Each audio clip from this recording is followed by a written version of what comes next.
What is up, everybody? Happy Friday. Welcome into the Nick Club Wrestling Happy Hour.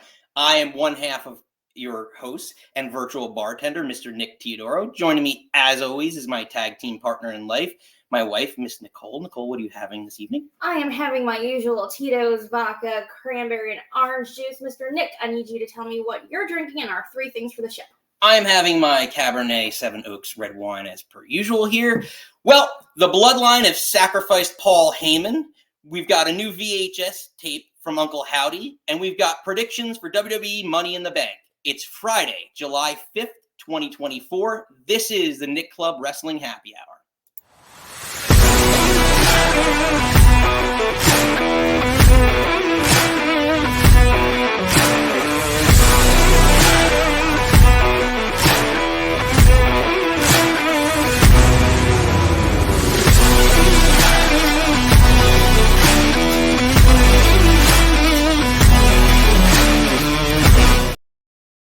What's up, everybody? Welcome back into the Nick Club Wrestling Happy Hour. If you're new here, hit the old like and subscribe. We appreciate you coming on in. If you're a regular, we appreciate you having you back. So we kick it off with SmackDown from last week and the Bloodline. Nikki, let's take a look back, I should say, at what we saw last week. Give me 1 second here. I just gotta pull up. I leave.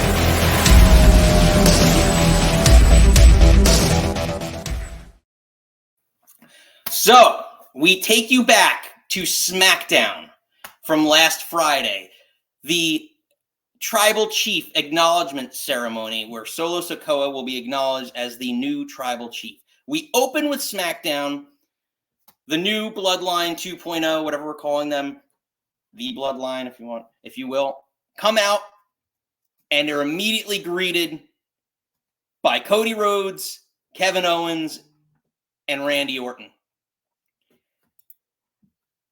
A scuffle ensues, a lot of craziness. We'll go back to some of the highlights. Kevin Owens does a senton bomb off of the the stands through a table. A lot of craziness. Ultimately, Cody Rhodes, Kevin Owens, and Randy Orton get banned for the night from MSG. And that leads us into the acknowledgement ceremony of Solo Sikoa. Nikki, you can take it away. I'm going to apologize. I was dying this morning. A little too many Surfsides last night. So all my notes were on my phone. So I'm going to try not to stare at my phone this whole time. But this was a fun segment. So Solo comes out with just Gorillas of Destiny and Heyman, you can tell, looks off. And I love, because he did this when Roman Reigns was missing. He's not dyeing his hair. He's not shaven. His eyes are puffy. Again, I say this every week, give the man an Emmy. So his hashtag hostage Heyman. I'm getting that over. So they get into the ring.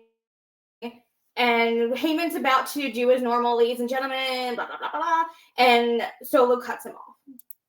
He grabs the mic. It's immediately they start chanting, "We want Roman." And then Solo introduces the Samoan werewolf, Jacob Fatu. I don't know if we saw it. I guess we didn't see it last week, but he has this amazing amazing entrance music. I feel like the new music lately has been pretty crappy, but I think this one's pretty cool. You know what's neat about that is that it's kind of a derivative of the Solo music. Yeah. Like Solo's was very, and which kind of goes back to the whole original the Usos from NXT type stuff, or when they first debuted. The more the tribal type music, but it's a much stronger like version of that. Is his NXT? Well, Solo's was his NXT music, and he was the street champ. And I just feel like I really like Solo's music. I really like Jacob's music. But again, early in the night, they said that Jacob wasn't here, and now here's Solo introducing Jacob having this huge big entrance. So then commentary's putting Jacob over, like, how he's so strong, so dominant. Like, they're like, oh my God, like, he has all the strength of the bloodline in one person. Like, Corey and Barrett put him over. So then he gets in the ring, and then Solo goes to MSG, like, acknowledge me. Huge boos. Heyman's like, oh my, like, covers his mouth at one point. It was like, you can't believe he did that. Well, they actually start bleeping out because I guess everyone starts to do the F you Solo chants, which is now the big to do, I feel like. So then once he says acknowledge me, all besides Heyman, everyone puts the ones up.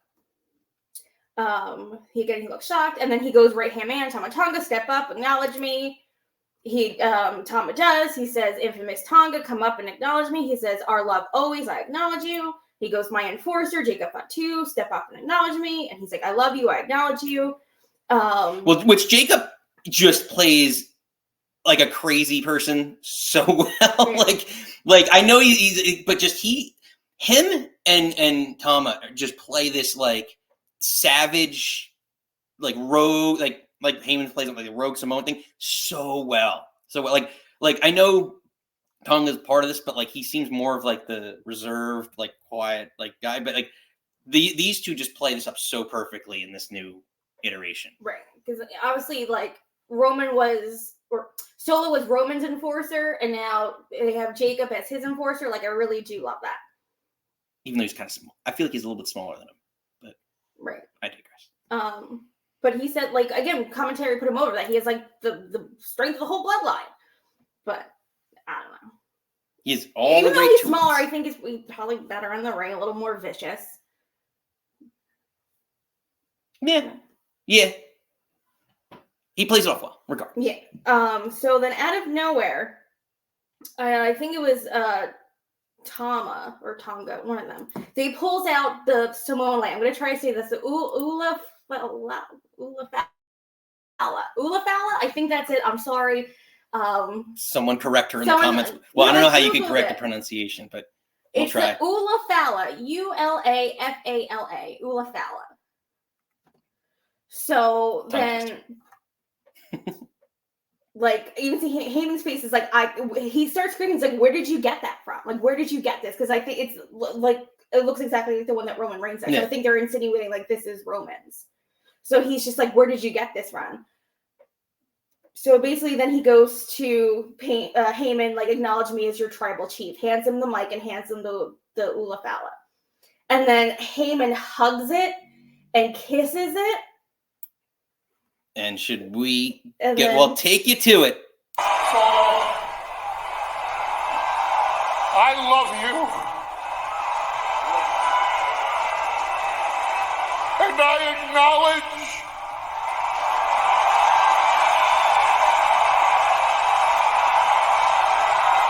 that you are not my dragon. Oh! Chef's kiss. Heyman is so damn good. But, Solo doesn't take too kindly to that. Samoan Spike, he goes down. They drag him out to the middle of the ring. Jacob gets up. I'm pretty sure it's a flying headbutt. It's not a splash. It's a headbutt. I think he hits him more like his forehead on Heyman's shoulder. It's more like it's not like a splash. So, because he hits him so short that I was like, he missed. Or he's trying to protect him so well. I think that was kind of the point. He's, 58 years old? And again, non-wrestler? There's he can take the ball. Anyway, I think it looked fine. He's like Godfather Extreme. You didn't need to tell me. I mean, all right. Go ahead. It looked like a flying headbutt. So, so then they roll him out the ring, and I love this. Corey goes, he refused to kiss the ring. Now he's heading to the gallows. And then Corey's screaming for help, and they do the Shield triple power bomb and put Heyman through the commentary table. And then they turn to the camera and they all throw up the ones. And then go SmackDown. So, a sad moment here. Obviously, they're writing Heyman off. I think when he comes back with a babyface Roman and a babyface Heyman, it's going to be bananas. I want it to wait. I want it to burn. I don't want it at SummerSlam. Like, it's going to be crazy. I just don't like. I like where they're going. They have to build up the dominance of the bloodline. Mm-hmm. So I get it. Like, they need to look strong before Roman comes in. I think this is the start of them looking strong. Right. So the question is, like, I guess how long? I was surprised how quickly they interacted with Cody, like at this point. And like, I know they need to dominate, but like, I don't know. I mean, I guess maybe there's a lot of questions I have, because is this still the final iteration that we're going to see of this bloodline, or is there more members to be added? Like, is it going to be these four for the foreseeable future? I'm curious. I just think I know they need to be built up further. Like, is it going to be the 4-on-4? I would love to see 5-on-5 if they could pull it off. But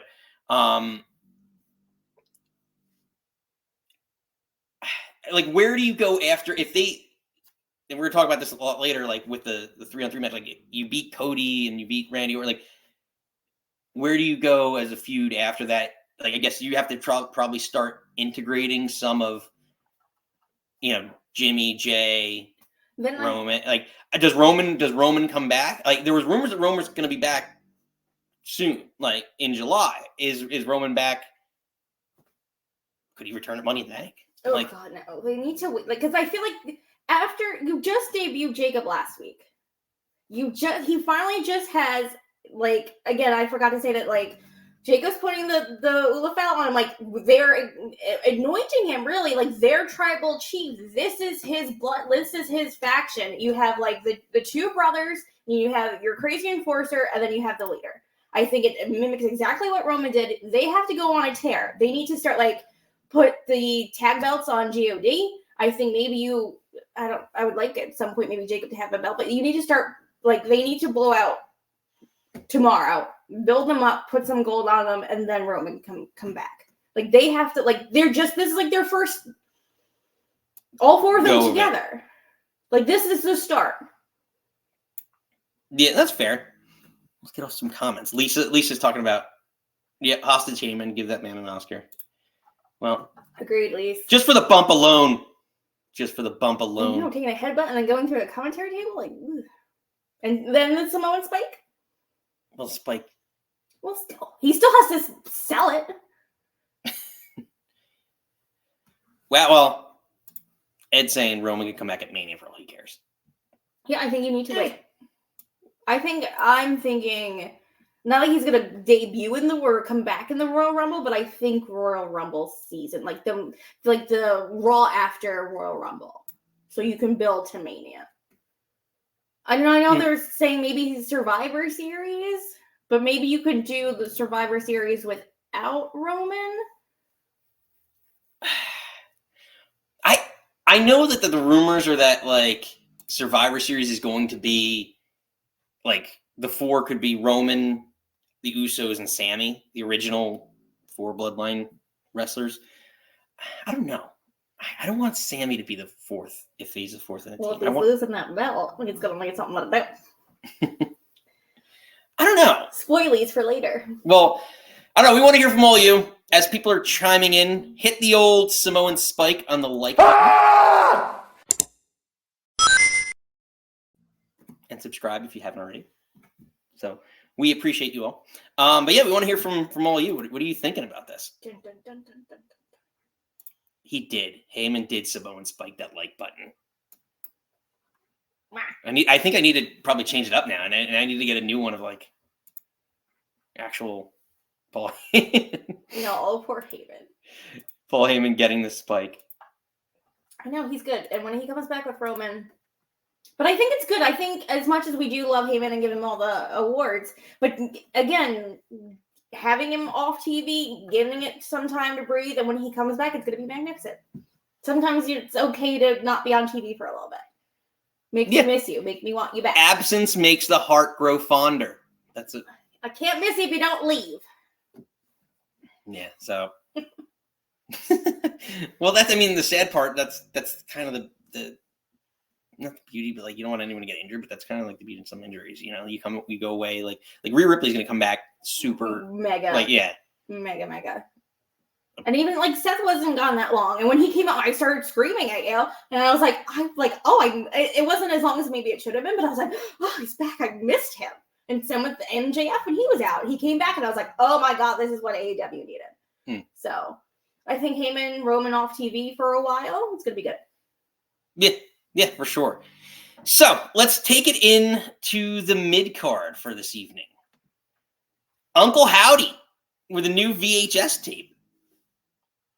So we open with Monday Night Raw's Money in the Bank promo. I guess we'll just call it promo. Yeah, it's like crazy. It makes me so nervous because Jay goes running through the concourse of people, and it just him running. Like with AEW, when Moxley goes through the crowd, like he has that one dude with him. I feel like there's a lot of people. He like shoved, like pie face somebody, and I was like, this is scary. Anyways, yeah. Well, I mean, all those entrances. Well, even like the Shield back in the day, but you know. Yeah, but they just came down the stairs. Like he ran through the concourse. And then when he was coming down the stairs, there wasn't like I don't know. I digress. So he comes out, cuts. So he comes out, basically cutting the promo with the two or three, Raw guys that are in the briefcase before the third was announced later in the evening or one. No, he starts cutting a promo and then Gable cuts him off because we don't know Drew's the third guy till May. Right. No, that's what I'm saying. The two of the eventual three, like that's what because we didn't have the third at this point in time. So comes out, and basically, like you said, Gable cuts him off, and basically says, you should be the one that's scared. Yeah, you should be the one getting attacked because you stole his fireflies. He's like, I told Unk he can have them back. Yeah. Just part of me thought it was hysterical that Jake called Uncle Howdy Unk. But that's his character. Yeah. So Nikki, you want to take it away from her? Yeah. So then basically they jaw jack back and forth, and then as per usual, that air noise, the dun-duns, the lights go out, and then he kind of goes through the crowd to go. Well, they did have an interaction. They did get exchange fisticuffs, as they like to say. Jay and Gable. Well, yeah, and that's how we got kind of out of the ring. I can't tell what notes you want me to keep in and keep out. I skipped something, and he's like, "Well, you missed this," and if I say that's we go back and forth with all of it. So he gets knocked out of the ring, and that's when the lights go out, the dun-duns.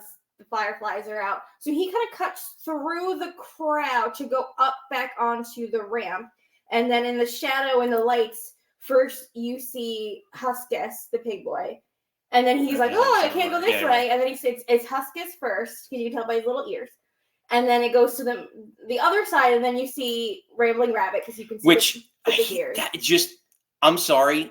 I think we talked about this 2 weeks ago, or whenever they did, when they debuted. Who is the most menacing character? I don't know if it's because of his size, but this character with the bunny with the ears and all that, it reminds me of actually. Do you remember? I'm gonna date myself here. Stargate, the movie Stargate with Kurt Russell.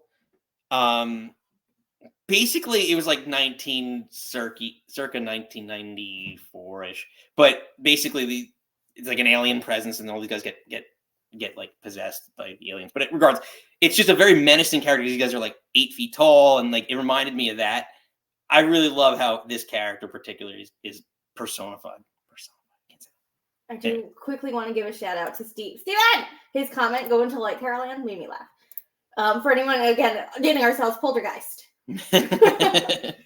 But you see Rambling Rabbit, and then at the end, I don't know, Mercy, Dexter Loomis. I don't know if you saw on Twitter X, he drew them because he's that, that was his thing in NXT. He drew all that crazy stuff. He drew a portrait of him as Mercy, and it looked beautiful.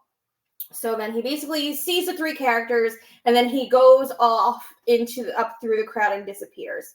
And then they cut to commentary where Abby Nikki is handing Michael Cole another box. A box-like structure. A box-like structure. And this because Pat's still out, but he had Corey on commentary with him, and Corey's like, I don't want to be involved in any of this.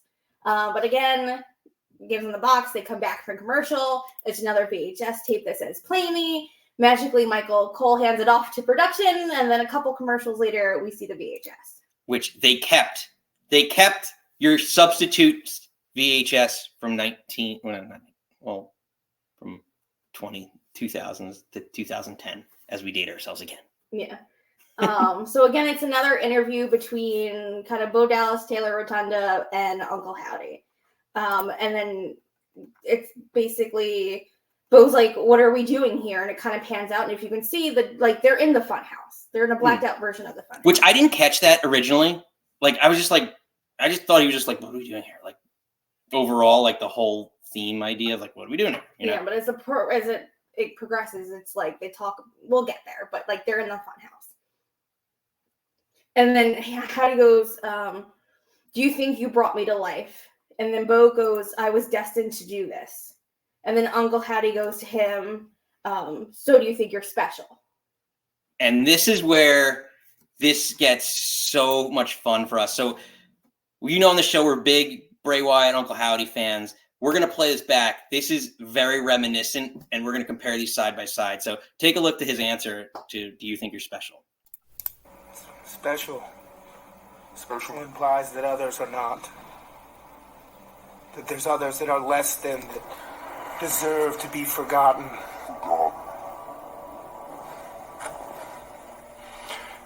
We're the ones that everybody wanted to forget about. We're the ones that everybody abandoned. So the forgotten ones, which I'm just going to call them right now, which is very reminiscent of the original. So take us back to July of 2013, where the original Bray Wyatt family debuts. And so we went back and I was like, I remember this. So I went back to the promo and I'm going to pull it back up. And you're going to see a lot of similarities on how he introduces them in terms of, again, like, I'm not special. These are all, things like we together, we were forgotten, right? Like that theme. They're going to see it again. And then there's another takeaway. I want you to look. It might be hard to see with the lighting and everything, but look at Bray Wyatt's hand. We talked about this a couple weeks back about like the whole hitch. Just keep your eye. Keep your eye. Keep your eye on his hands and his mannerisms.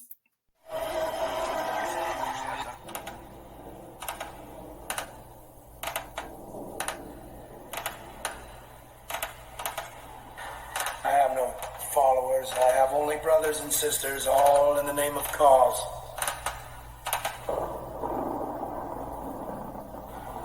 People. Again, I don't know if it's a tick or what it is, just character development, a little play on it. Absolutely beautiful. We love everything that character development is. Taylor, Bo, whatever we're calling his split personality, does this absolutely phenomenally. Mm-hmm. But yeah. So after the clip that Nick showed, he goes, we made them notice us. And then you can tell like he's kind of getting like mad. And then Uncle Howdy goes, there you are. And I don't know why, but it creeps me out. And I love it every time he says, there you are. And he says it a lot. And I'm just like, ooh. So every time, if you notice this, every time that he says, there you are, it's always when he's getting angry. Mm-hmm. So it's a theme that this is right. Like, just like the Fiend was Bray Wyatt's split personality, like his vengeance, right? Whatever you want to call it, his Batman. But like, that's what Uncle Howdy is. That's what we're seeing. His channeling, his thrown back to another 90s movie, Fight Club, Tyler Durden. Mm-hmm. Let's go. The next question that Uncle Howdy says, like, what makes you believe you can bring them to life? Also, that's like they're in the fun house. He's bringing the puppets to life. And he said they weren't choosing, they were willing. Clay's in the hand of the potter. They've become a family. We've become a family. And this is what I start loving. He's like, and then he starts getting angry again. He's like, false prophets belittling their family for their gains. It's disgusting. We will make them pay for their sins. And I'm like, hello, Chad Gable, watch out, buddy. And then the next question he goes, do you think, how he says to Bo, he's like, do you think that's your responsibility? And then things go off the rails. That's when he starts getting angry again. He's like, I'm the voice of the reckoning. I am the reckoning. I am nobody. I am all of us. I set them free. I freed them from the cave. I gave them a family. I made them beautiful. I am the reckoning. I set them free. And then Uncle Hattie goes, there you are. End scene. Ah, goosebumps. I love it. I love what they're doing so much. Yeah, it's great character development. I'm wondering how, like we were talking, like, are they going to introduce each character? Is this a phased thing over the next couple of weeks to introduce every character and how they came about? I could totally see that, especially with all the play up videos and like the letters and stuff like that. Yeah, I think they will do that. I think this is like, I think maybe him saying like, I've got their Clay in the hand of potters. Like, I feel like we could get to videos of all of them. But I just think that was why it's, or, bracing, like, this is a family. We're a family, my brothers and sisters. And like, Bo's doing that again. He's like, this is our family. And we're going to go after someone who's not good to their family. Right. Well, yeah, that begs the question. Before you do that, I have a new drop. It hit the like button, Bray Wyatt drop style.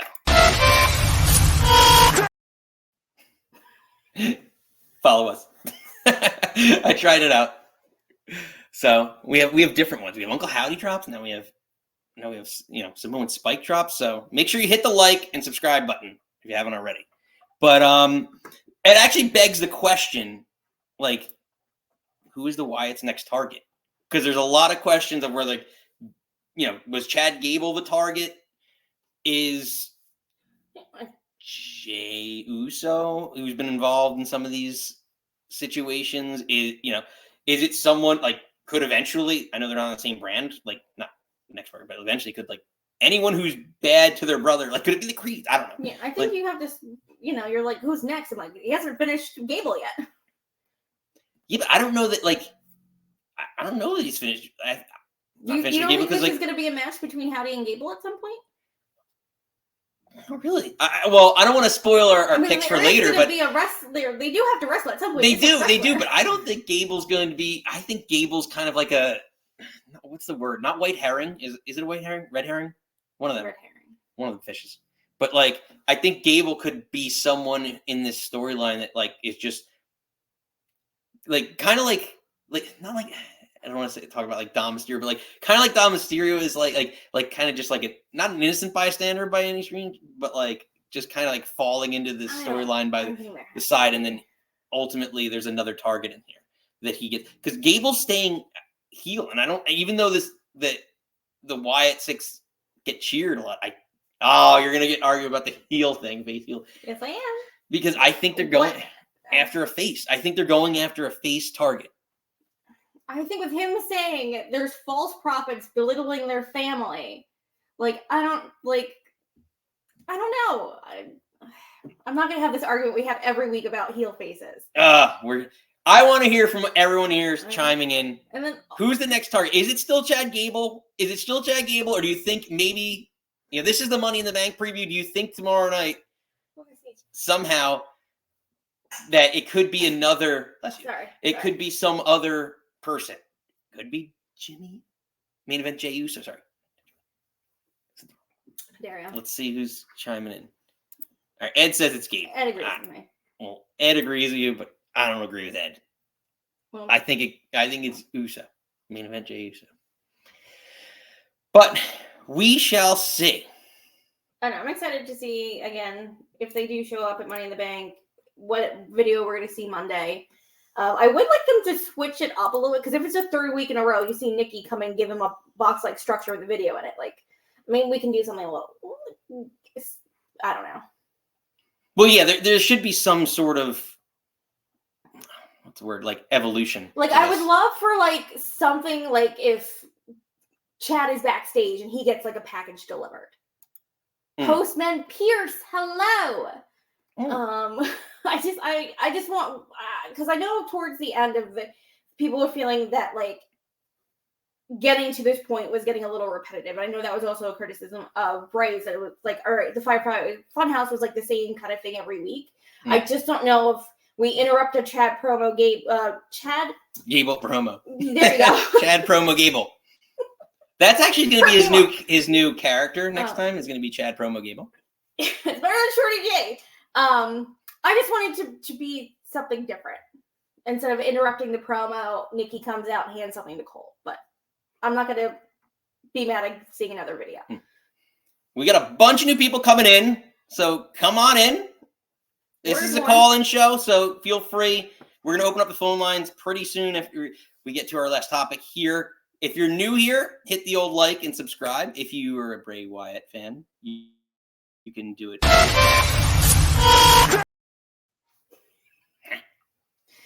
I'm getting the mediocre at video. I'm not calling it video editing, but I'll production for this show.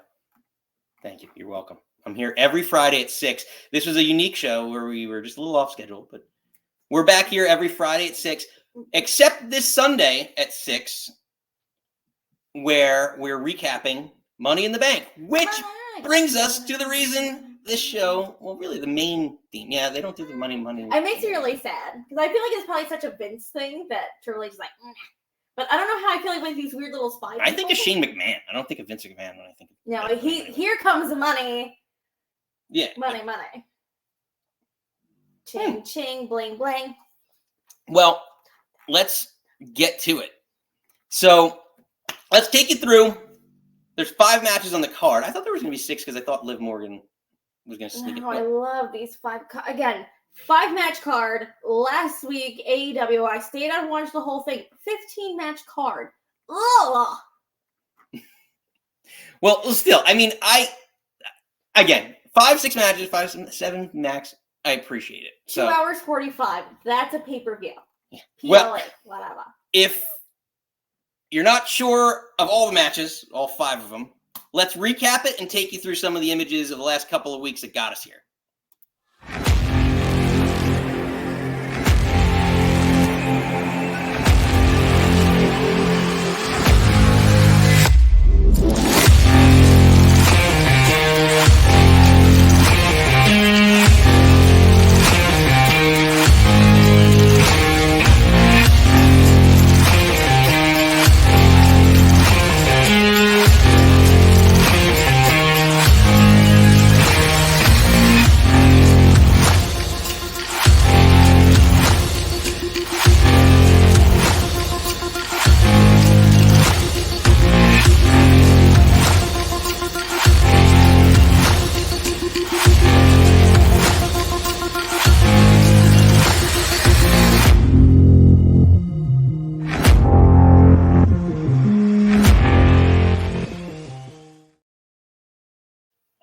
Welcome back in Money in the Bank. Let's get to it.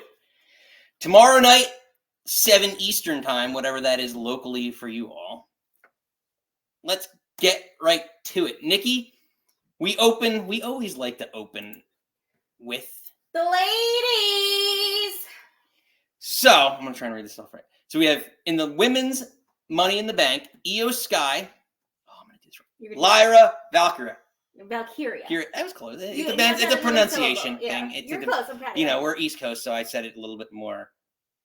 Yeah, well, I my way. Say it right. Whatever. Tiffany Stratton, Tiffy time.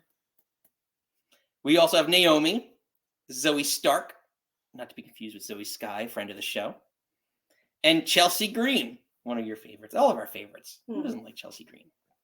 So, Nikki, let's get right to it. What are you thinking? Who you got? So again, I very much Ed and I were talking last night. Very much, it's a lot of my head versus my heart.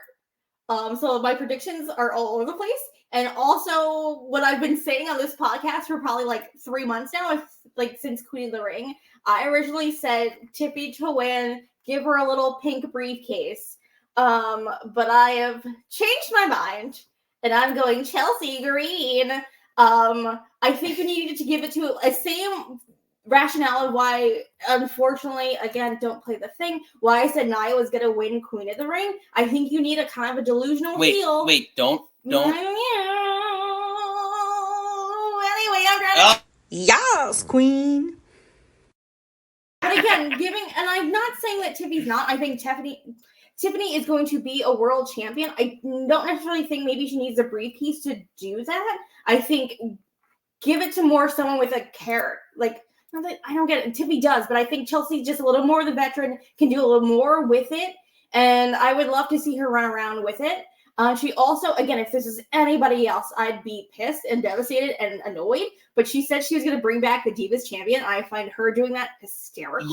She would do it proper because she gets it. She gets professional wrestling. She gets the entertainment access. And, like, again, her and Matt Cardona, chef's kiss all day. But put it on Chelsea. I want to see the shenanigans that come from it. You want to see her and her spicy, saucy little margarita? Again, like her, like then having Piper, I almost said Viper Niven, to protect her and the briefcase from people. Like, I just think it's going to be great. Again, I think Chelsea's been grinding and working, and I think that she needs something. And I think because they took the tag belts off her, like, I don't know. I want to see it.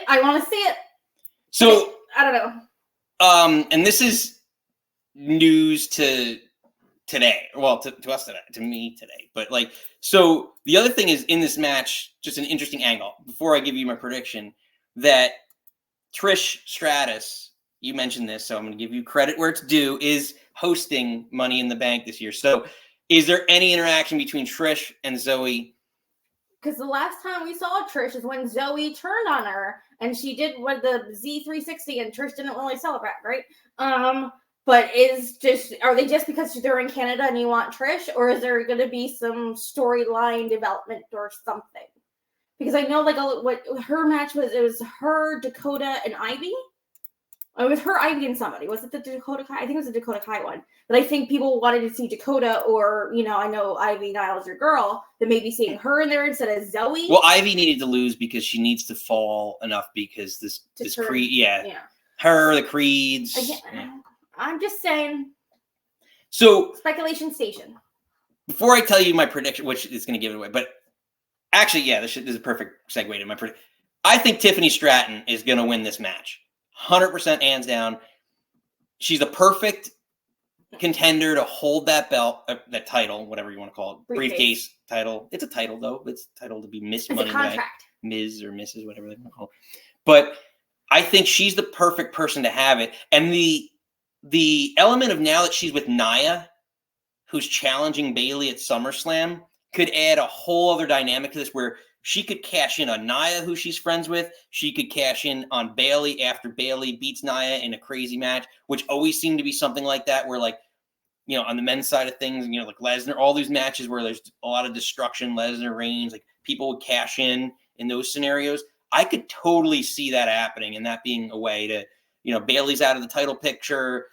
You know, it creates an organic storyline with her and Nia, who's her friend. I would totally be all for that. I agree. Again, my head says Tiffany. My heart wants Chelsea. So either way, I'm not going to be, if it's either of those two, I think Lyra's too new. I feel like Naomi's done nothing but lose since she's been back once they separated her from Bianca Belair and Jade. Io won it last year, lost the belt. I don't see them putting it back on her. So I think it's between the two of them, and I'm not going to be mad either way. Yeah, I think this is going to be really good. It's interesting. I think Naomi's kind of like has become that ladder match. I don't want to say junkie, but like you know how like they're always like Jeff Hardy used to always be in every match. Kofi of the women's division. I was gonna like there's always like one Evan Bourne winning back in the day. Like there was always like one high flyer or athletic person they always put in like John Morrison. Yeah, like she 100% is in every match like that. But I feel like, you know, again, I guess this is their biggest push she's gotten since she's coming back. Well, I guess she won at WrestleMania, but yeah, when she was with Jada Bianca. Yeah. I mean, how much is is that just like who you're with? But again, there's going to be a lot of fun spots, but I think it's tip for Chelsea. Yeah. Now, what do you all think? Does anyone else have a dark horse in the match? Do you have someone that we didn't name you think is going to win? Be interesting to see. But brings us to what I felt.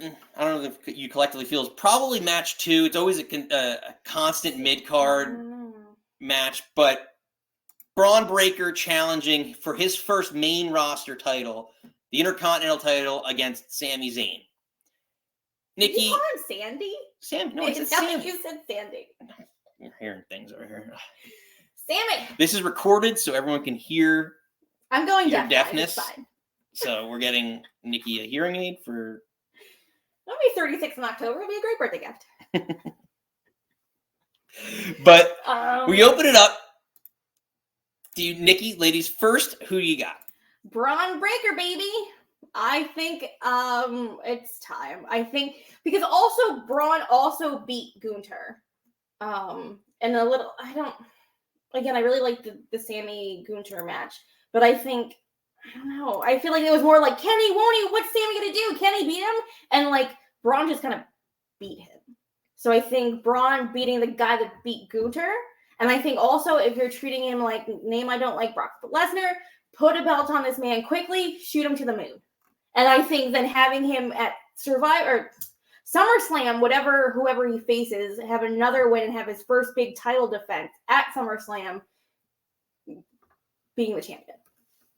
I'll just let you know I love Sammy, but I think it's time. I think put on a fresh because again I know we were going back and forth like should Sammy beat Gunther? Like I wasn't a fan of it, and again until like that promo when he walks out and Sammy. KO was like, you're going to do it. And he walks over like, he's going to do the thing. And I'm like, okay. Like, so I have a couple thoughts.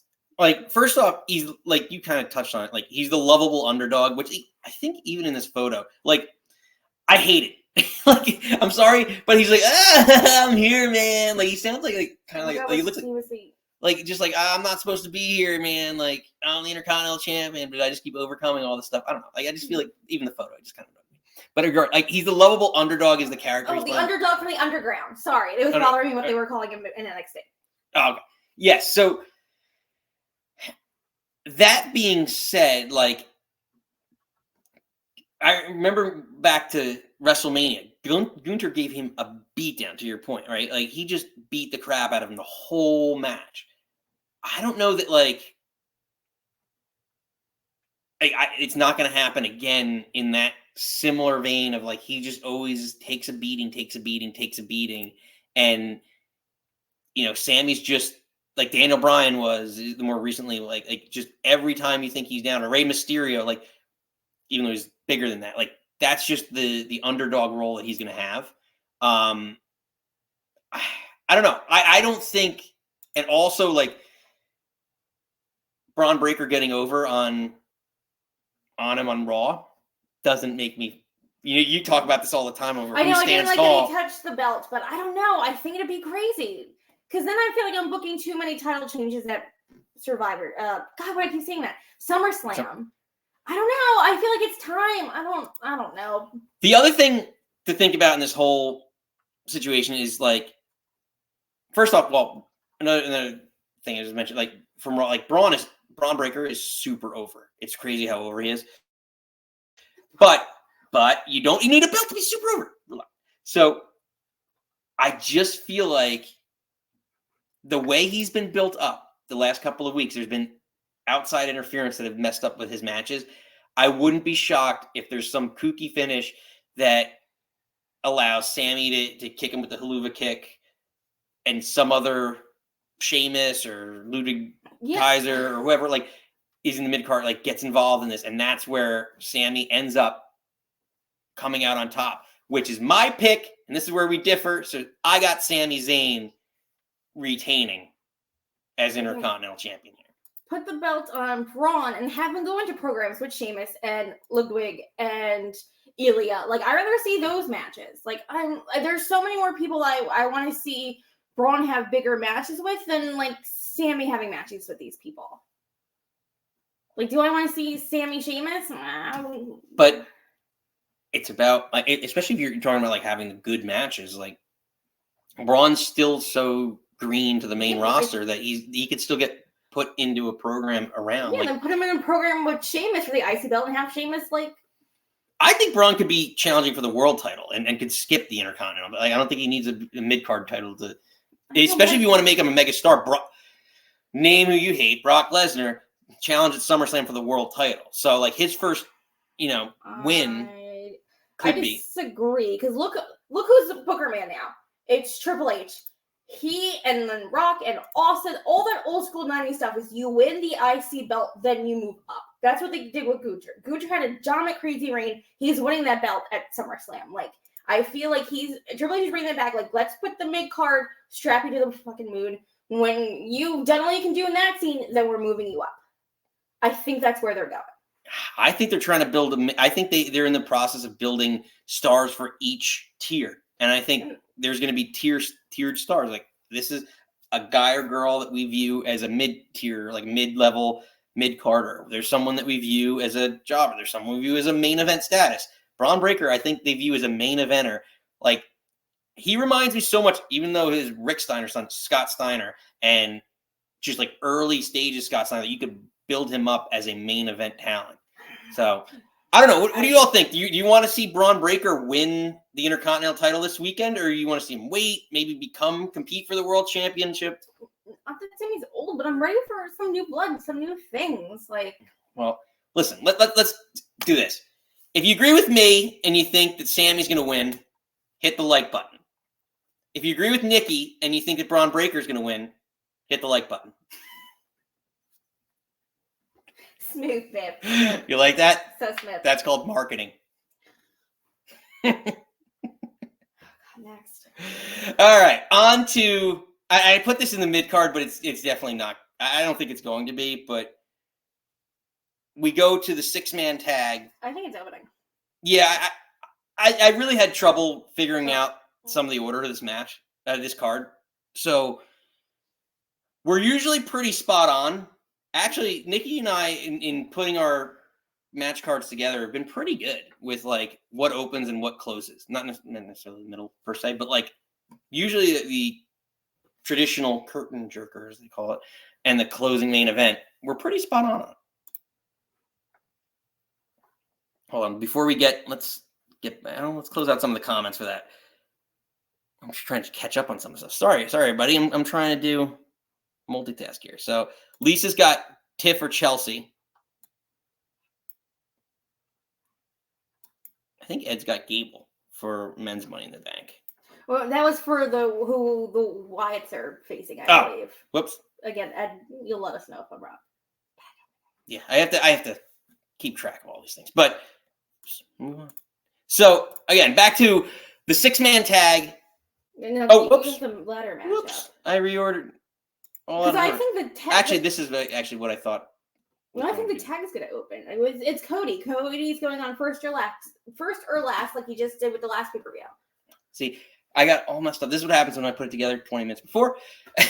So we're going to go. We'll switch it up. We're doing it live. This is what live is like for us. So we'll switch up with the men's Money in the Bank in the mid-card. So we have Chad Gable, Jimmy Uso, or Jay Uso, sorry. I don't know why I keep saying Jimmy Uso. Main event Jay. I know. I don't know why. If I don't say main event, I say Jimmy. It's like a subliminal thing, subconscious thing that I can't.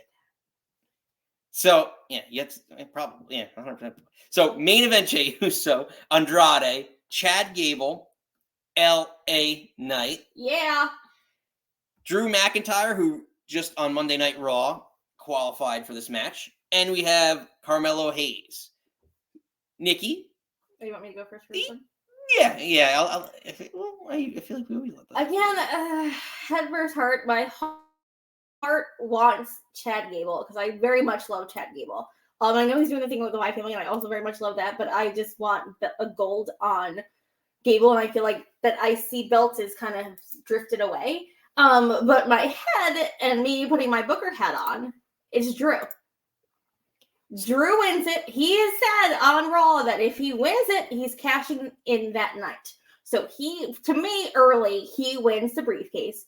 Again, Steven wrote, and then what I figured, Seth Priest is main. Drew goes to cash in on Priest Punk intercepts. He loses the belt. He loses the briefcase. I know it kind of nullifies the briefcase, but they usually do one quick one, one long one. I'd rather see the women have it for a while, whether it's for Chelsea. But I think this is going to be quick. It's going to be sweet. It's going to be heat. Put it on Drew. I love you very much, but I disagree with you, as usual. This is why Nikki and I have a podcast and don't run a wrestling company, because I would book it differently. So I think the winner of this, I'll start with this first, is Chad Gable. So, and the reason I think it's Chad Gable is, I think, and this is a question that I was going to pose out there, do the Wyatt Six get involved in this match? Because I feel like they're 100% getting involved in this match. And we talked about, I didn't want to touch on it earlier, but like, I feel like someone, whether it's Gable or main event Jey Uso, climbing the ladder, which I think, like I said earlier, Jey Uso is the next target, that he's going to be climbing the ladder, and that's how the Wyatts are going to get involved. And just like, if you recall, a week and a half ago, 2 weeks ago, Chad Gable got in the Money in the Bank match because of all like nefarious activities and everything else. I feel like he's going to benefit from this and get I'm calling it the weird like Dom Mysterio, like I said earlier, like the Dom Mysterio treatment, where he's just kind of like not the red hair. There's a word for it. Someone in film is going to tell me about this and explain. Bait and switch? Is that what you're doing? Maybe a bait and switch. Yeah, like. Because I think the term's like denouement or something like that, where like red herring is usually when the character you think did the bad thing, so everyone thinks that guy did the bad thing, but it turns out to be the other person. Yeah. Turn? Someone's gonna say something. Taylor thinks Gable sucks. Well, how do you think Gable sucks? I really want to go into the Taylor. You feel free to call in when we open up the phone line to explain to us why you hate Chad Gable. But like, I feel like he's going to benefit from this. And he, out of all these people, like, when you look at all the names in here, right? You have LA Knight, Drew McIntyre, get your point, Carmelo Hayes, Andrade, and Jay, right? Andrade has no momentum whatsoever, right? Like, what? Someone read? Steven, he's like, herring. We love everything. Well, Taylor, we know who Taylor's got. Yeah, I wouldn't be mad if Jay won. Like, again, like, pretty much like Drew, Jay, or Gable, I'd be okay with. Again, LA Knight, I was counting for months before this, like, say what King of the Ring, but I just don't think he's going to do it. The thing is, I just feel like, all right, Carmelo Hayes is too young. Andrade's got no momentum, and I know you can build it up over the course of giving him it for a year. I don't see Andrade being having world champion momentum at this stage in his career, or in this stage in his return career, whatever. You have Drew. To your point, that's a storyline angle that you could run where he loses. Like, well, I just remember Corbin being one of the guys who lost it. But you have LA Knight, who's a mega star, and yeah, does he deserve to challenge for? Absolutely. But he's a. You hate this. I'm doing it. He's a face. It's a heel thing to have the briefcase and cash it in, unless you're calling your shot like John Cena did. So unless LA Knight's going to do that, which I don't like him doing. No, I think he's going to go. It's going to be him and Logan Paul at SummerSlam. God damn it! For the U.S. belt. I think that's where Logan drops the U.S. belt. Like, I think that's fair. It's SummerSlam, yeah. For sure. I mean, he's due. But again, so LA Knight, better as a face right now. You can't, especially in WWE, in my opinion, because there's less blurred tweeners and everything else, whatever you want to call it. You can't, I think you need more faces in WWE right now. And there's not enough real top tier face like Cody. And then I think LA Knight's the number 2 face in WWE. You don't think it's Jay? I would say Cody, Jay, LA. As much as I love it. I think they're very much level playing field. Maybe I think LA Knight is a little bit more over. Or what about my Seth? Yeah, Seth's up there, but I mean, is he a part timer? Is he fully back? I mean, I'm talking like again, if he's back full time, yeah. Seth's up there, but like there's not too many big time heels. So that's all those reasons, and I think Jay. I don't face, another big mega face. Jay in LA, I think they're in a similar situation, like you just mentioned, where they get huge pops. Why put the briefcase on them? So my pick's Gable. I think Gable will be the perfect one. He's ready to take the leap. You screwed him over out of the Intercontinental title. He should have had that. Give him a chance at the world title and let him run with it. And let him actually, whatever it is, 8 months, 10 months, close to a year from now, have that stable, the hashtag Chad Gable stable, and throw that out there and have him with the Creeds and Ivy Nile as the world champion and say, like, this is what my tutelage can do. It would be great. I think he's going to be kind of flirting with Otis.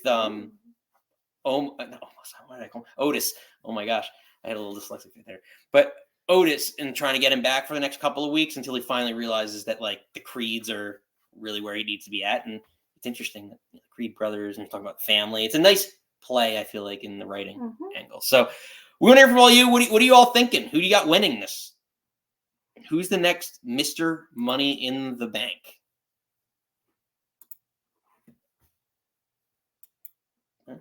We got through all the comments. We're getting everybody. So we're going to open up the phone lines after we get through the next 2 matches. So I was going to say, like, No. I like to just keep everyone, let them know that, listen, this is a call-in show. So we want, you can comment, you can write in the comments, you can call in when we open up the phone lines and express your agreement for all the things that we say, or all the disagreement for all the things that we say. But we want to hear from all you. It helps us understand if we're actually making any sense on this show. I am. I feel like I am, and that you're just kind of like, I know, Sally. Now. You're thinking and picking most of the time with your heart. I mean, like, we're wrestling fans. Isn't that kind of her shtick? Taylor's got an interesting theory. Wyatt takes out Gable. I think you mean like the Wyatt faction, takes out Gable and someone takes his place. Yeah, it could be a miss. That would be a nice twist on it. But who would take his place that could be a Money in the Bank winner?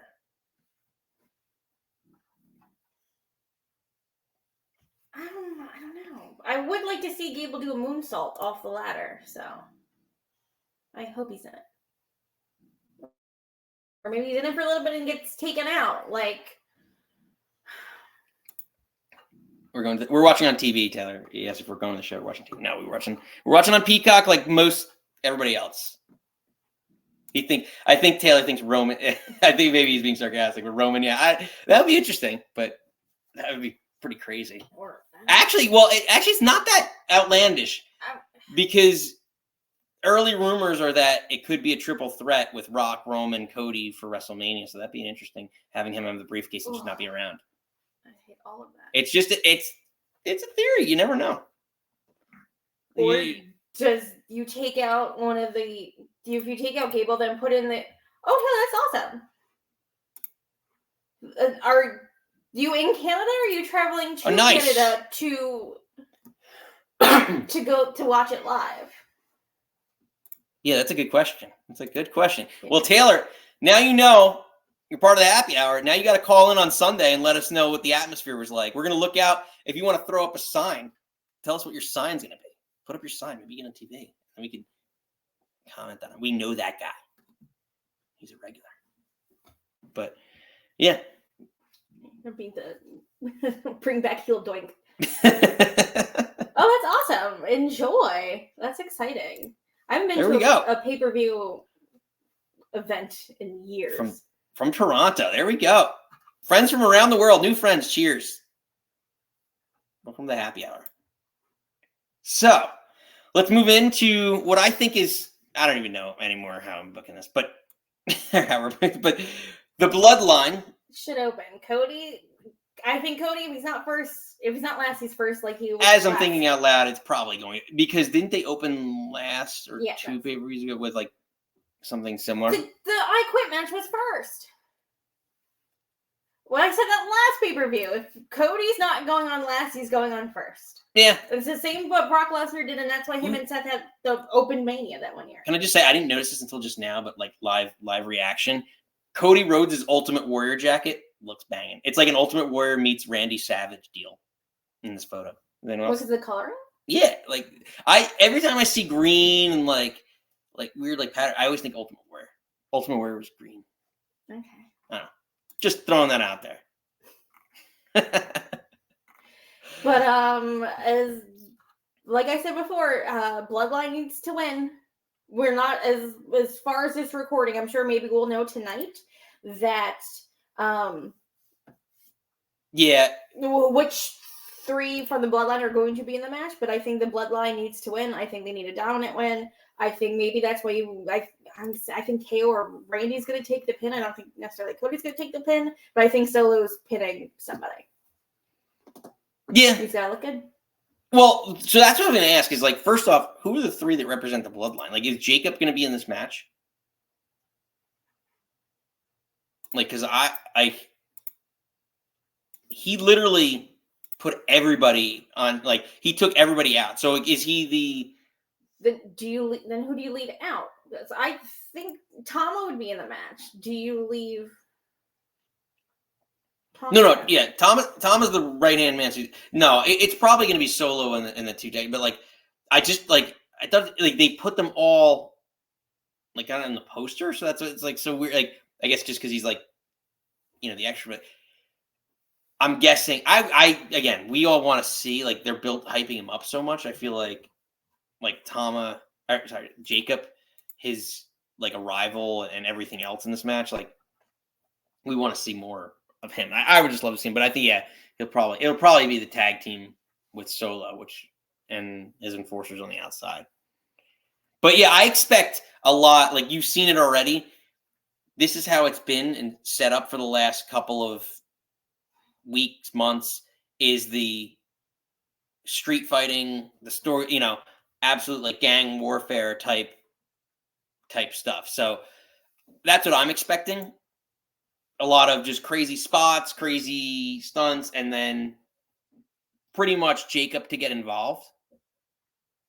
Ultimately, I agree with you. I think the Bloodline... Yeah, like there's a ref bump or something, and he'll get in and do something, and that's how they get the pin. It's not no holds barred, right? No, I think it's just a 6-man. Okay, so it is just a regular 6-man, because I feel like... But I wouldn't be surprised at all if it ends up being like some sort of like, oh, last minute we decided, like they start the show. Did that though. Yeah, but they can do it again. Did that though. Have a new thing. I don't know who do you all got. Let's get to what we got. A lot of people are talking a lot. Let's see. Or read the notes while I yell at Bailey. Yeah. So if you all are new to the show, Bailey is not the wrestler. Doesn't live with us. We have a cat that's named after Bailey the wrestler. B-A-Y. She's being bad L-A-Y. Bailey. She's So being a nudge. Sorry. Read the comment. I know you're reading comments. yeah, I am. Well, by the time you came back, but Lisa wants to think we're really turning into 8-man tag. But who would be the other person? Yeah, who would be on Team Cody? Like, I don't know what other face that's not doing anything that would make sense. It'd be more likely if like they beat up like KO or not Orton, but probably KO, and then all of a sudden they're like, all right, we're gonna bring the Street Profits into this, maybe. But I don't think at this point you add in. It's not going to be an equal or level playing field fight, so to speak. Steven said not Homelander's team. Well, that was the thing that he was wearing. I believe his name is Justin Starr, who plays Homelander. I think that's his name. Like an actual like cape or costume that he had. Like there was something that Cody was wearing it. Again, Steven, correct me if I'm wrong, but I think that's the thing. Yeah. Well, yeah. I mean, he's now like that's what I love about like wrestling. The last maybe it's Triple H thing or the last couple of years, but like people like I guess because like all the wrestlers now read the dirt sheets, they listen to the podcast shows, like they know generally they have a pulse on what the fan base thinks of them, and they play into that a lot. Like the storylines play into it, the characters play into it, like their promos, everything. Like they're tight, like all that stuff. Like that's what I really appreciate. Is like there's so much more creativity. Maybe the Triple H thing, maybe not. Like I noticed more the last couple of years that the characters have been able to move more than themselves and play off of all the things because they research just like. Yeah, and I want to be so knowing Cody, that he wouldn't read The Boys, because we're talking about the Homelanders from The Boys. That's a comic. It's now the 4th season's out on Amazon. That's on our list to watch. We haven't watched season 4 yet. But the I would say main baddie, I guess. Someone maybe correct me, but his outfits look like Cody Rhodes outfits, like the very America, the shoulder pads, the cape, the red, white, and blue. Yeah, so it's gonna be, again, it's just more the creativity, and everyone, they have to personalize their own character. So like that's what I appreciate about this, is like, to get over, that's what Triple H knows. He knows that you have to be your character to get over. So maybe some semblance of your character, like, and authentic. So but we went off on a tangent, but just about wrestling. I think we're in agreement that the Bloodline needs to win this. I think Solo needs to pin somebody. I don't know how I feel about him pinning Cody, but the Bloodline needs a win after last week. I'm sure they're going to do some craziness this week, but Bloodline needs to look strong. Right, I agree. I think Bloodline wins and continues their dominance, as I said in the headline here, over Cody, Randy, and Kevin. I think it's one of those things where Cody can get protected because of the fact that, he's world champion. So one-on-one, nobody can beat Cody Rhodes. Should be able to beat Cody Rhodes. He's the best professional wrestler in the world. That's what the world champion should be. But when you team him up with people, and who wrote something in the comments? But when you team up with some people that aren't his friends, Heyman doesn't return with Jay Jimmer when we come back with the conscious. Is he Pillman now? Yeah, seriously. Heyman's got a gun? Unbelievable. But honestly, I think we're in agreement here. This is one of the rare times that Nikki and I tend to agree on, I guess, a subject. What was? I need to catch up on all these comments. Stevens. All right, let's catch up on comments, and then we'll get. Sorry, Heyman reincarnates New Jack. That's a base New Jack, you scary, scary man. Oh gosh. Till 9mm. Gosh. Baby. Unbelievable. It's gone off the rails. One more match. We can do this, kids. Ladies and gentlemen, so it brings us to what we feel is the main event, and now has been announced as the main event. Thank you, Steven. Steven. Good job. So, Damian Priest defending the World Heavyweight Championship against Seth Rollins. So the stipulation for this match is that if Seth Rollins loses, he can no longer challenge, as long as Damian Priest is World Heavyweight Champion, he can no longer challenge for the World Heavyweight title. If Rollins wins, Priest has to leave. Not only does he lose the world title, but he has to leave the Judgment Day. So, Nikki, what we now know is the main event. Again, what are your thoughts? At heart, again, if you're a regular here, if you watch our stuff, you know I'm in love with Seth Rollins. I love Seth Rollins so much. I don't think he's winning now. I think Priest retains, because I think at this point, Seth can take a loss. Seth can put someone over, and I think Seth putting over Priest would be a big deal. And I think with their promo, I guess 2 weeks or 3 weeks ago, that Priest was like, I wanted to cash in on you. I wanted to go over you. And I think Seth putting him over would look really great. I think also at this point, like I said for my other prediction, I think Drew is going to try to cash, because like I feel like Seth Rollins has not been in this feud, because again he lost the belt to Drew, went and got his surgery done, just coming back into the mix. So it's with the Drew cashing in, it's cashing in on Priest because Priest cashed in on him, and I think that's at Main. That's when Punk comes out also to have Drew not cash in. So I think Priest walks out as champion. Because I know the Judgment Day is going to break up. I don't necessarily want it to be because of a stipulation. I want Priest to walk away from them, not because like he lost to Seth. So I agree. I agree with you on that. Priest is walking out champion in here, but there's a couple things that are happening along the way. Like Damian Priest is 100% turning face during this whole process. Face heel. I know you're getting upset. No, I think I agree with you. I just think it's not because he beat Seth. I think it's because the Drew Punk cash in that second half of what's going to happen after this match. Well, so there's a couple things. Like Finn comes out earlier on Raw, and he's like, everything's changing, and they had the match Finn and Seth on Raw, and like him saying he doesn't need the Judgment Day and all this other stuff. I think there's going to be some, I don't know what, but something that solidifies him as a full-fledged babyface in this match. I don't know what. Like, he's going to have some another interaction with Finn, where Finn's going to try and help him, or Finn might. I don't think Finn's going to turn on him just yet, but because he kept saying no. He mentioned nobody's getting, like, the promo on Raw. Nobody's getting involved in my business. So, like, the match to be had is, I think, even as close as SummerSlam, is Finn Priest. I wouldn't mind that being a SummerSlam match. Yeah, like it's the built-in destruction of Judgment Day, and where that all goes. So, the other thing is, like, does our girl Liv Morgan, like, does she have any sort of effect on this? I hope not. Match, or like, does a Judgment Day get involved? Like, I don't think so, but that's been a storyline that's been kind of milking for a while. So, who knows? Not to compare, but I think what they've been doing in AEW, like Don Callis tried to get Ospreay to use the screwdriver, and Ospreay was like, "No, I can't. Like, this is not how I'm doing it."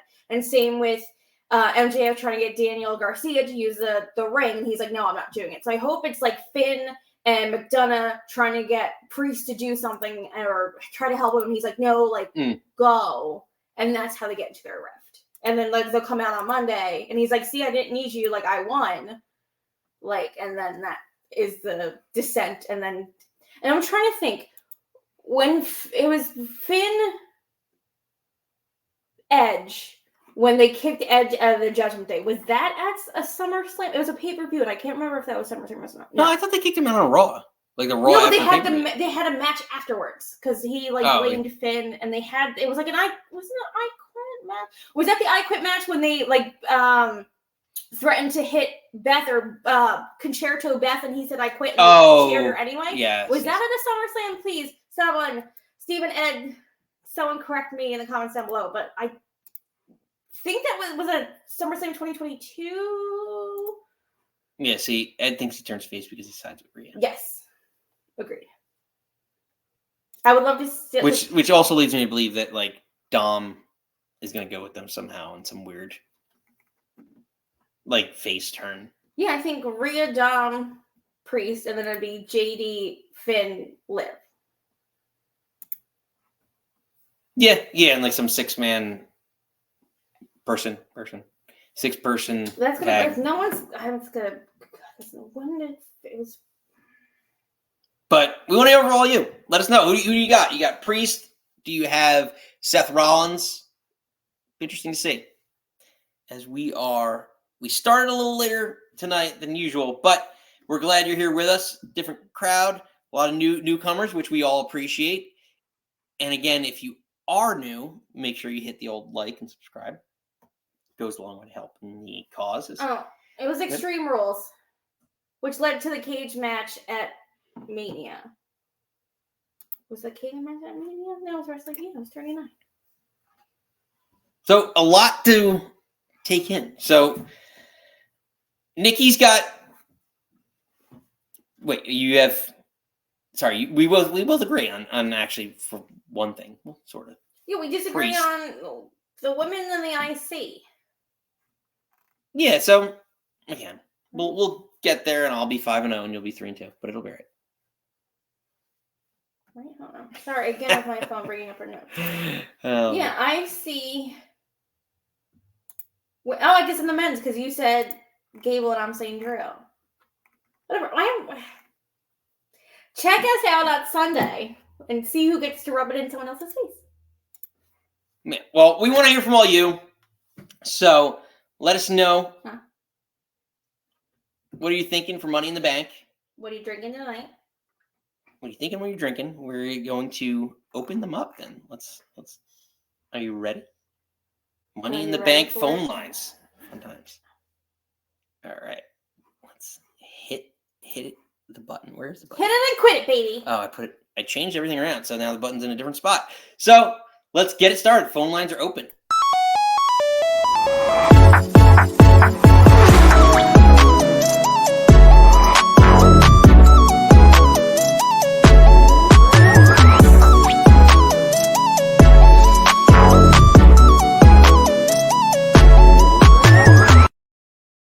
All right, let's get into it.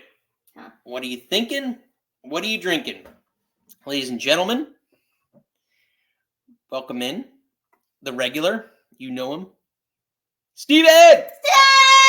What are you thinking? What are you drinking? He's Mr. Bane this week. Peace has cost you your strength. Victory has defeated you. That's the Steve, best. what do you- That's the best I could do. That was good. We like Yeah. that. I actually have alcohol. Yeah. Thank you. I don't need your pity. I actually have what's supposed to be sangria today because that's what it said on the bottle, but it's not. Thanks, Yellowtail. No. Yeah. I don't know anyone that drinks Yellowtail. Yellowtail, I feel like is My so. aunt does. My aunt Ricky does. That's one. That's one. Like, yeah. She was drinking it on Sunday over there. Oh, man. It's like the house red at an Italian restaurant in the area is what it is. It certainly isn't any kind of sangria. Yeah. Oh, yeah. No, Sorry, you're definitely not comparing those. Whatever. $10 is $10. So what are you thinking? So we know what you're drinking. So now what are you thinking, Steve? Money in the bank. First of all, I'd like to thank you for being the one place to not use the still for the Bloodline storyline that looked like Heyman was getting a Blumpkin. What? Oh, wait. No, wait, hold on. And if you don't know what that is, kids, I'm not telling you, but look it up. Now I have to try. Google on your own time. Maybe using Cody. Hey, if I can't have dinner because of that, nobody has dinner. Jenny first. So just to reiterate, as Steven educates us, Is it this one, Steve? that is not a Blumpkin. No, I said you didn't. You're the one place who didn't use the still, but have a look. Well, I'm not going to Google it. I have to now. You got to text it to Nick. Yeah, we're going to have to really understand this. I'm going to have to Google this later. But anyway. Looked horrible. Oh, gosh. Hold on. Let's see. Second of all, Money in the Bank.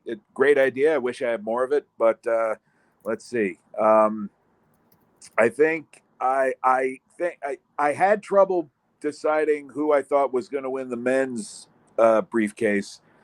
I just knew it was going to be somebody from Raw because I'm figuring the two more vulnerable champions are Bayley on the SmackDown side and Priest on the Raw side. Right. And I think it's pretty. To me, it's almost a given that Tiffany is going to win the women's briefcase and probably cash in at SummerSlam, aka Hot WrestleMania. But so you got for your men's. I'm sorry. So for your men's Money in the Bank winner, who you said you got someone from Raw? I think now it's going to be Drew finally once and for all. I was having trouble deciding. It's going to be one of the three guys from Raw, and when they said that the main event was going to be Damian and Seth, I'm like, okay, whoever cashes in that briefcase, whoever gets that men's briefcase is going to cash in at the end of the night. So I think it's going to be Drew. I think Chad is going to get close, and then the arena's going to go dark, and Slipknot's going to come out and cost him and leave him laying. So, So you think that Wyatt? So you answered a couple questions. So you think that not only you think Drew's winning, but you think that the target for the Wyatts is actually Gable. So all this stuff is actually them going after Gable. Got to start somewhere, and then Gable tries to challenge them to some of them to a match at SummerSlam, where he tries to get Otis back and get the gang back together. Yeah, so you think it's more of a slow burn, and that, like Nikki said, right? That there's going to be a match. But not too slow. I mean, you have to start seeing them in the ring. And for it to be effective, they have to start murking people. Like, I don't mean like the same people everybody murks, like Cedric Alexander and people on that level. I mean like Gable, like Sheamus, for example, just total total squashes of people you're not used to seeing squashed. At least not recently. You sound a lot like Ed. Ed wants them to basically murder everybody on the main roster, like NWA. Ed is a smart man, I hear. So it's good. Good idea from him.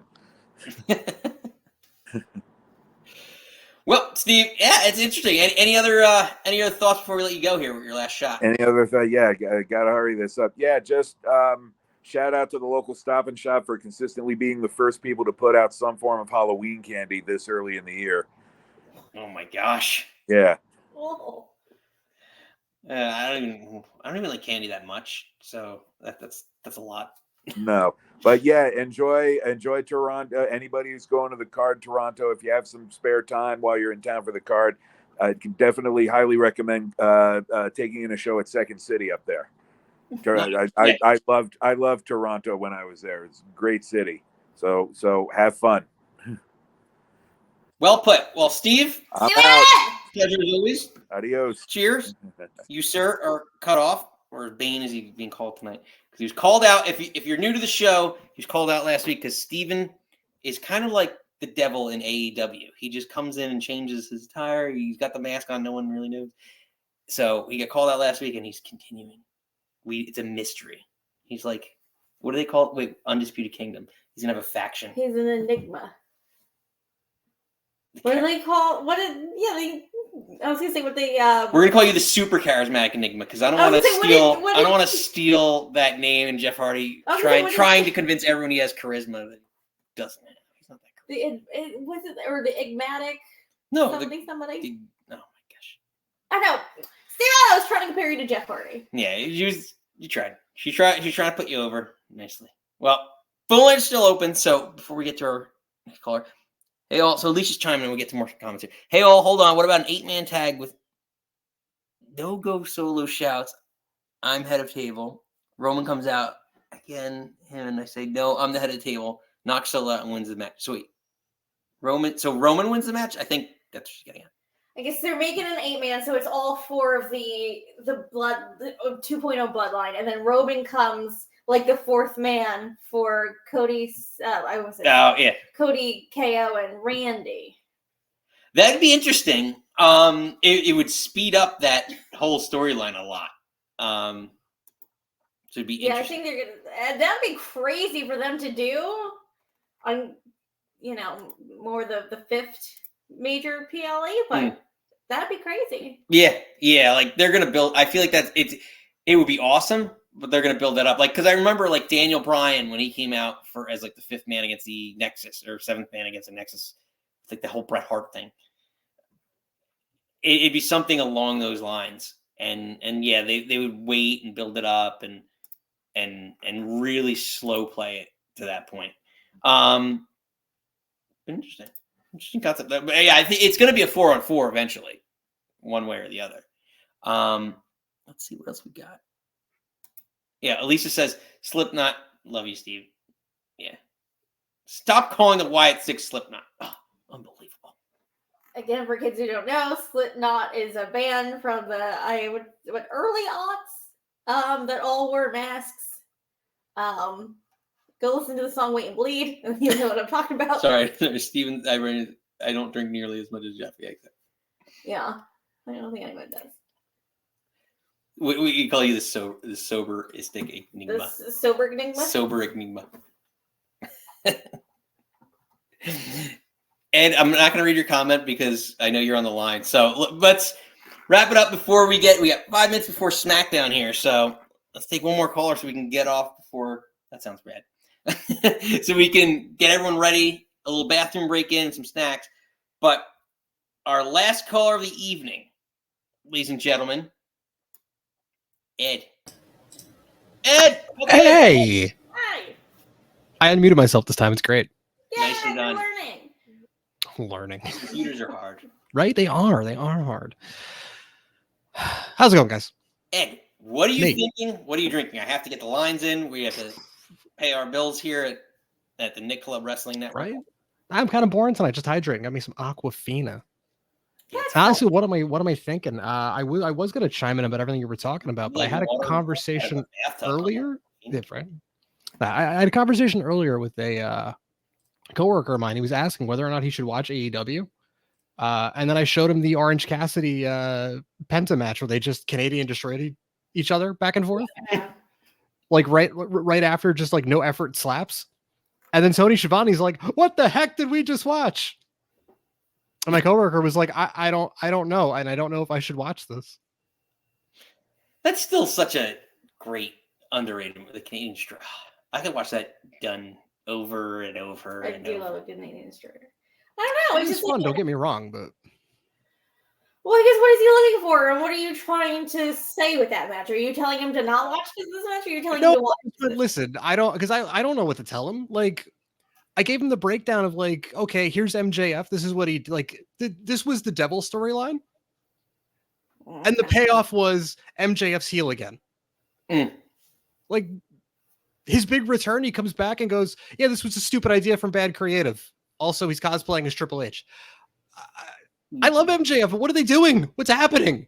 Well, he just turned heel again, so Right, but he just came back with a big babyface return and then fought somebody from MLW. I wish it was somebody from MLW. CMLL? yeah. It's just Sarah. I don't know. Maybe they need I don't to know. course correct again. I don't. Well, they did that with Seth too. Seth was supposed to come back as 100 years ago when there's a big knee injury that he was supposed to come back babyface. They turned him heel. I think he's just doing a Brian Pillman, a version of Brian Pillman, like the Unhinged. Like that's what he's trying. I think we're gonna come back next week and we're gonna find out. Like he's like, well, you just like F me over and like I'm out for myself. It doesn't matter who it is. Like the old Stone Cold like anti-hero type stuff. Well, he's supposed to cut a promo on Collision tomorrow, which again I'll watch at some point. But like you're going up against Money in the Bank, not happening. Yeah. But he said like. Is this what you want, or is this?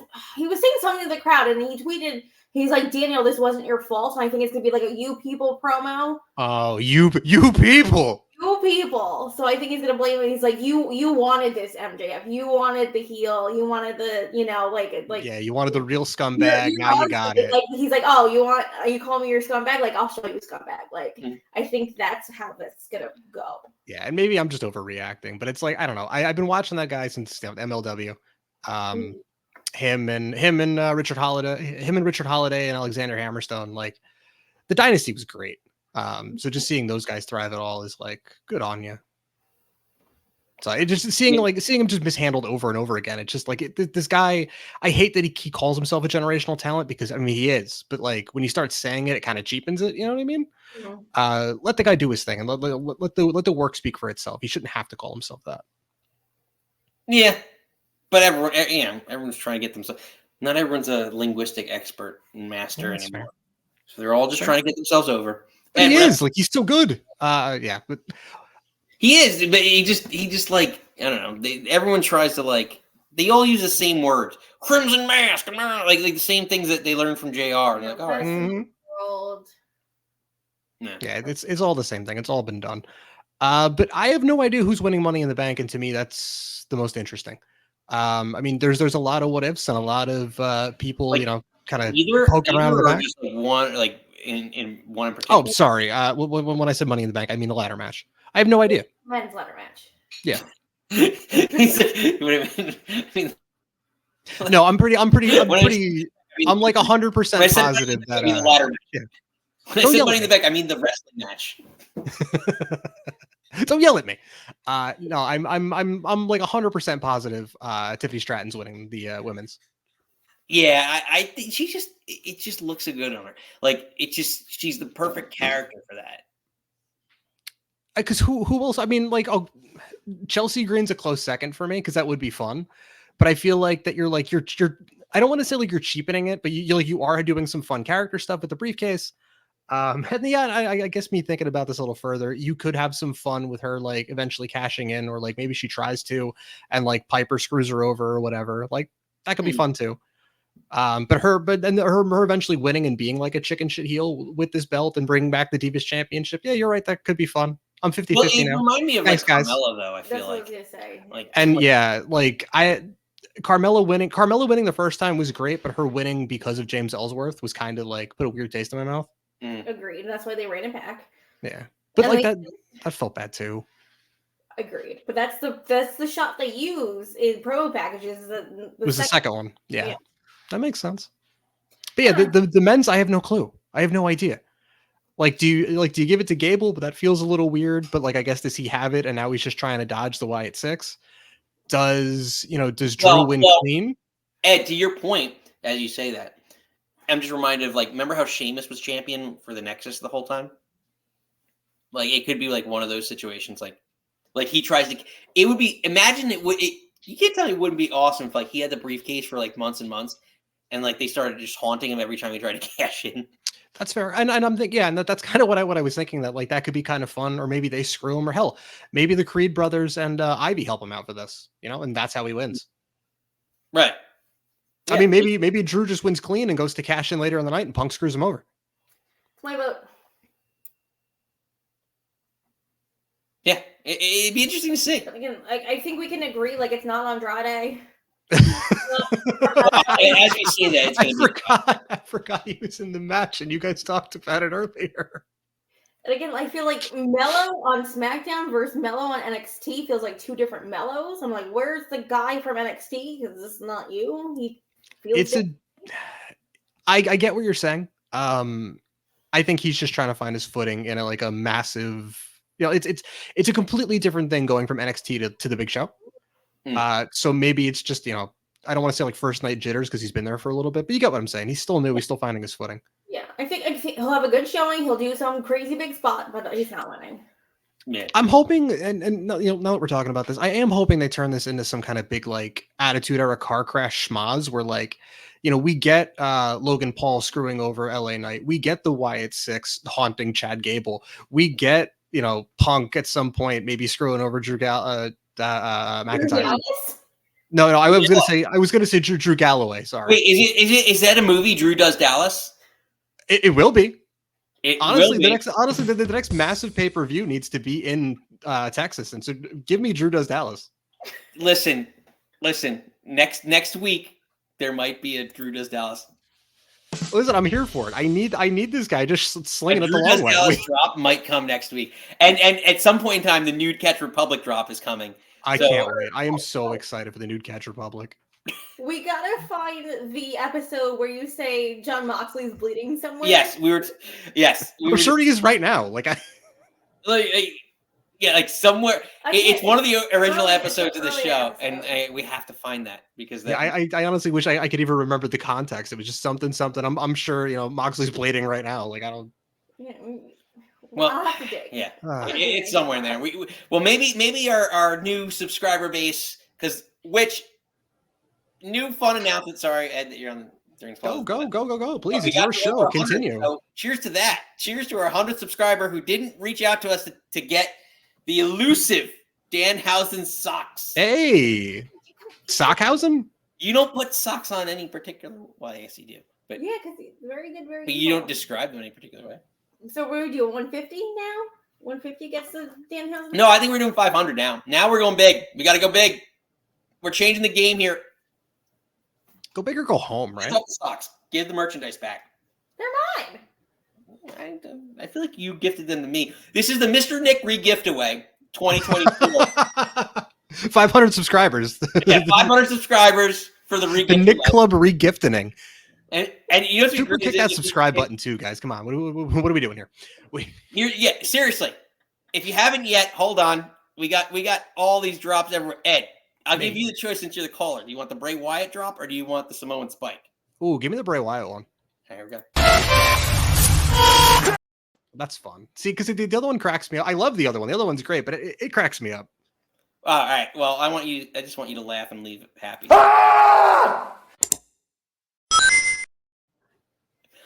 Always double down. Always double down. Leave the people what they want. Give the people what they want, right?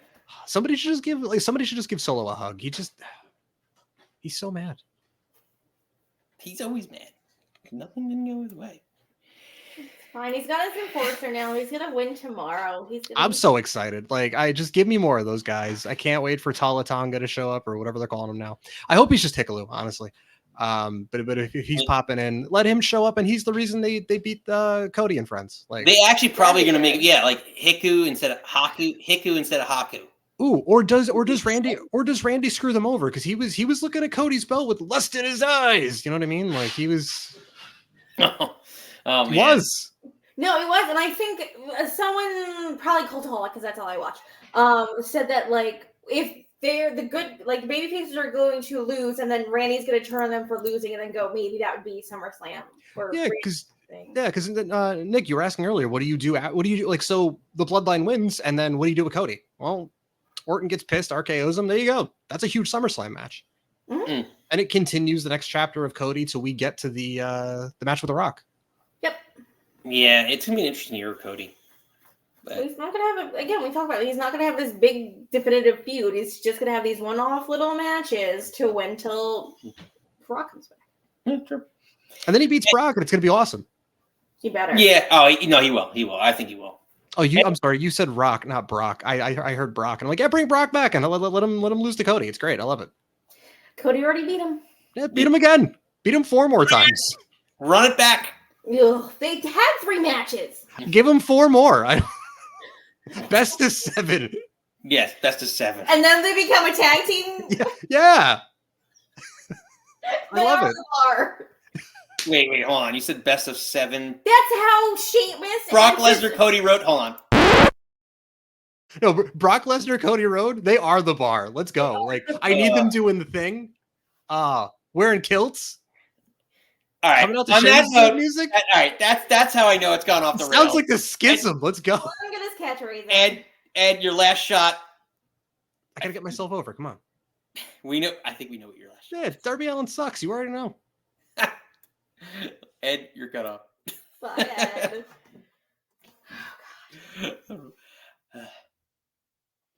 I'm gonna get. Well, guys, it's been a show. It's been long. I'm just gonna get through some last. Oh, sorry, your last. I'm sorry, I was reading them during the. Steven says, "By God, it's busted open. By God."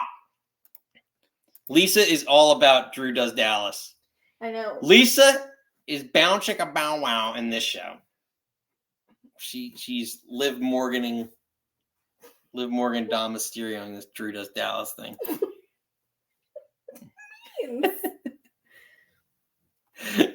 Were you calling her Liv Morgan?